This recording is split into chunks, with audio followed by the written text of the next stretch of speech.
Welcome back, everyone. This is our video of final examination question paper solving. In this video, we will going to cover the questions came in the final examination. So, our first question is explain how unstructured data is transformed into a format suitable for machine learning models. Summarize the importance of legal classification in the context of grievance redressal. How TF, IDF, or word embeddings can be used to extract features for complaint text. So, the answer is linear regression is a statistical method used to the model of relationship between a dependent variable and one or more independent variable. The goal is to find the best fit linear equation that predicts based on x. For single independent variable, simple linear regression, the model is represented as y is equal to mx plus c plus ellipson, where y is dependent variable, x is independent variable, m is slope of the line, c is intercept, ellipson is error term. How is the best fit line determined? The best fit line minimizes the error between the predicted values and the actual values. This is achieved using the ordinary least squares method, which minimizes the square of squared errors. Here is the step-by-step process. Define the error function, and the error is vertical distance between the actual data points and the predicted values on the line. This distance is squared to avoid the negative errors, cancelling out positive errors. Optimization. The goal is to find the values of m slope and c's intercept that minimize the SSE. Closed form solution. Using calculus, the slope m and the intercept c can be derived as slope is equal to fractional sum minus sum xi and sum x to the power 2. Now predicted values. Once m and c are calculated, the evaluation of the best fit line is y is equal to mx plus c. Visualization of the best fit line. Imagine a scatter plot of the data points, and the best fit line passes through the data points in such a way that the squared distance from each point to the line are minimized. That line represents the model prediction of y for any given x. Now, the key concepts to remember. The best fit line is to determine by minimizing the sum of squared errors. It assumes a linear relationships between variables. The coefficients m and c are derived using the ordinary least squared method. For more complex relationships, polynomial regression or other models can be needed. Now, this was about the first question. Now, we will move to the another question, which is explain the role of text mining in the automating grievance redressal systems. List the key steps involved in pre-processing unstructured text data. So now the answer is text mining algorithm. First is accuracy. Measure the proportion of correctly classified instances. Second is precision, which include measures the proportion of true positive among all positive prediction. Our third one is recall. This includes measures the proportion of the true positives among all actual positive instances. Another one is F1 score. Measure the harmonic mean of precision and recall. The another ones are mean average precision, area under in curve, mean squared error, root mean squared error, mean absolute error, coefficient of determination. Matrices for text classification. This includes accuracy, precision, recall, F1 scores, confusion matrix, matrices for text clustering. This includes homogeneity scores, completeness scores. Now, matrices for text similarity. This include dice similarity, longest common subsequences, cosine similarity, Jacquard similarity.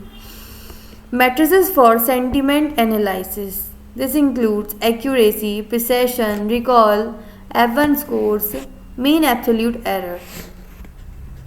Now, moving to another question, which is explain the concept of linear regression, how the best fit line is determined. Write the algorithm for linear regression for given input data points, which is x and y. Now, analyzing unstructured data. Unstructured data such as text, images, videos, and lacks a predefined format or organization, making it challenging to analyze. To extract insights from unstructured data, various techniques and tools are employed, including text preprocessing, natural language processing, information retrieval, machine learning. Examples of data mining activities to analyze the unstructured text data. Let's consider a data mining activity to analyze customer reviews on an e-commerce website. Goal: identify the most common complaints and phrases about a specific product. Data: a collection of customer reviews in the form of unstructured text data. Steps: text preprocessing. Remove stop words, punctuation, and special characters from the text data. Convert all text to lowercase. Tokenization. Split the text data into individual words or tokens. Sentiment analysis. Use a sentiment analysis tool or library to determine the sentiment of each review. Topic modeling. This includes user topic modeling techniques to identify the underlying topics or themes in the reviews. Term frequency inverse document frequency. TF-IDF.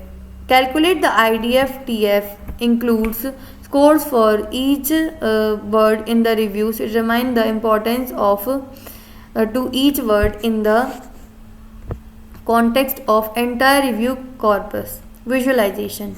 Use visualization tools to represent the results such as the most common complaint and the phrases. Insights. The most common complaints about the product are related to its durability, the customer support.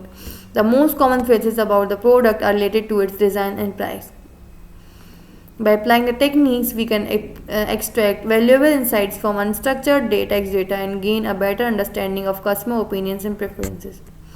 Now, moving to another question, which is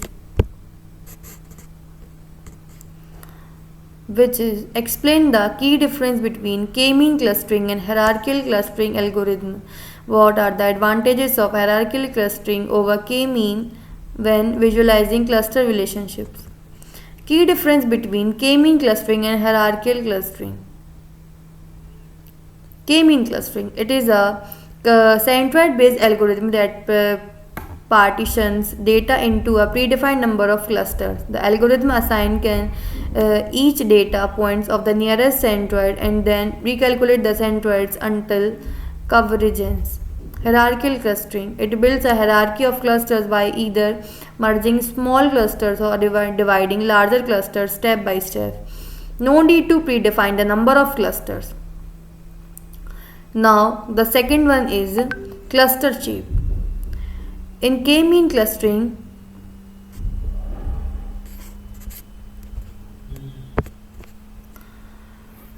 assumes periodical or circular shapes for clusters as it minimizes the sum of square distances from the points to the centroids.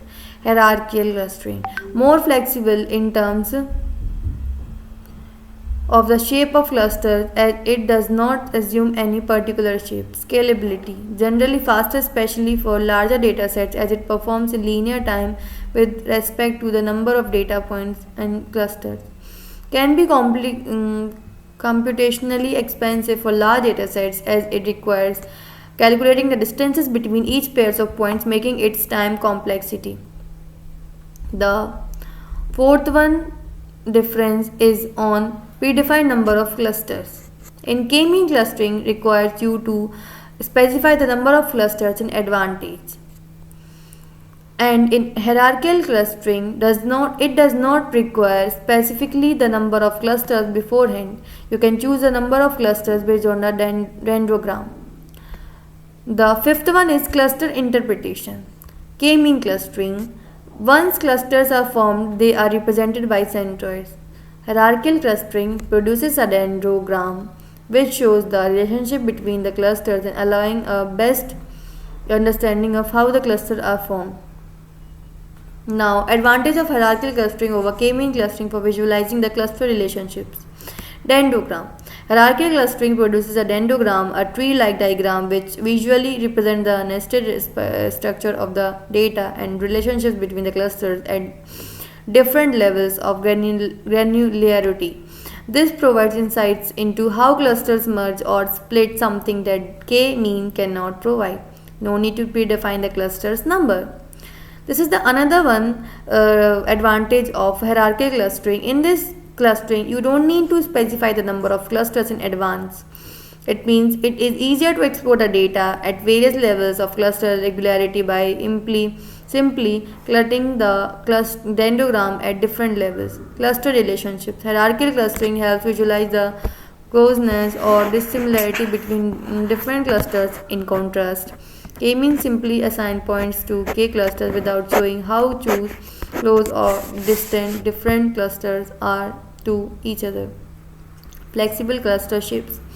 Hierarchical clustering can capture complex relationships in data even when clusters are not spherical or have irregular shapes, whereas k-mean works how well for roughly spherical clusters.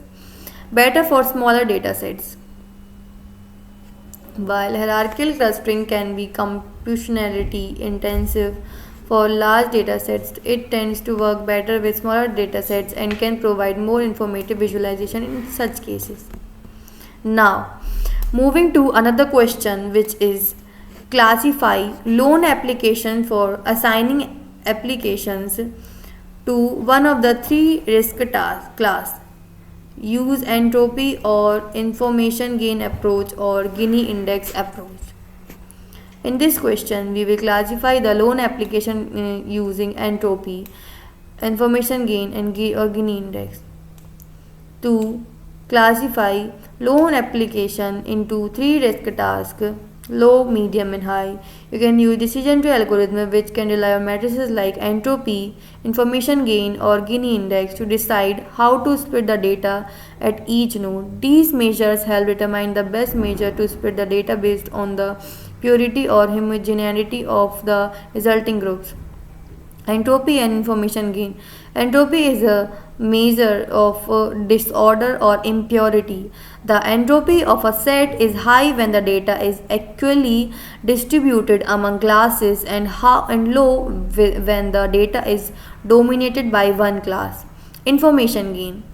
Information gain is the reduction in the entropy after splitting the data based on a particular feature. The feature that maximizes the information gain is chosen to split. Now, Gini index. The Gini index is another measure of impurity based on decision trees. It calculates the probability of randomly chosen implement being misclarified if it is randomly labeled according to the distribution of labels in a data sets. Now, examples are calculate entropy or Gini index for each possible features and its possible values. Example, loan amount and applicant's credit score. Second one is select the feature. This includes that minimizes entropy, maximizes information gain or minimizes the Gini based. Split the data based on the chosen features. Now repeat the process recursively for each split until all applications are classified into one of the three risk classes. By using three matrices, the decision tree can efficiently classify the loan application into low, medium and high risk categories, providing a structured and interpretable model for making lending decisions. So this was about the paper. If you like the video, please hit the like button. If you please do not forget to subscribe to our channel. Thanks for watching. Till then, take care.